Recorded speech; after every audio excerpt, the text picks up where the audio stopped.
অবাধে শিকার করাই হুমকিতে পড়েছে ব্রাজিল ও দক্ষিণ আমেরিকায় বেড়ে ওঠা মাছ আরাপাইমা। বুলেট প্রুফ ও মিঠা পানির সর্ববৃহৎ এই মাছের ওজন হয় 200 কেজির ওপরে। লম্বায় এক একটি 10 ফুটেরও বেশি।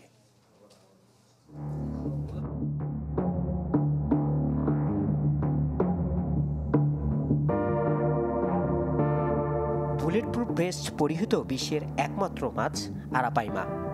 পৃথিবীতে মিঠা পানির মাছের মধ্যে সর্ববৃহৎ। মাছটির কোনটির আকার 10 ফুটেরও বেশি, আবার ওজন 200 কেজির মতো। ব্রাজিলের বিভিন্ন নদীতে আরাপাইমা মাছ দেখা গেলেও এখন সংখ্যায় খুবই কম, কারণ অবাধে মাছ ধরায় হুমকিতে পড়েছে ব্রাজিল ও দক্ষিণ আমেরিকায় বেড়ে ওঠা আরাপাইমা।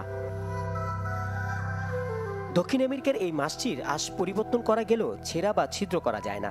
যে কোনো আঘাত প্রতিরোধ শুধু নয়, হিংস্র পিরানহার মতো মাছকেও আক্রমণ করে নাজেহাল করতে সক্ষম দানবীয় আকারের এই মাছটি। গবেষণায় দেখা গেছে, হ্যাচারি পানিতে লবণ যোগ করে আরাপাইমা গেগাস লাভার বৃদ্ধি ও পানি ছাড়া একদিন পর্যন্ত বেঁচে থাকতে পারে। প্রশস্ত দেহ, মোটা আঁশযুক্ত আবরণ এবং ক্রমশ দেহ থেকে সরু মাথা ভেসে ওঠে শ্বাস ও শিকার ধরার জন্য। এরা মূলত মৎস্যভোজী, কিন্তু ছোট বড় যে কোনো প্রাণী পানিতে পড়লেও সেটাও খায়। আরাপাইমা মাছটির স্থানীয় প্রজাতি চাষের জন্য উপযুক্ত, তবে এরা 20 বছর পর্যন্ত বাঁচতে পারে। রহমান ফয়েজ, চ্যানেল 24।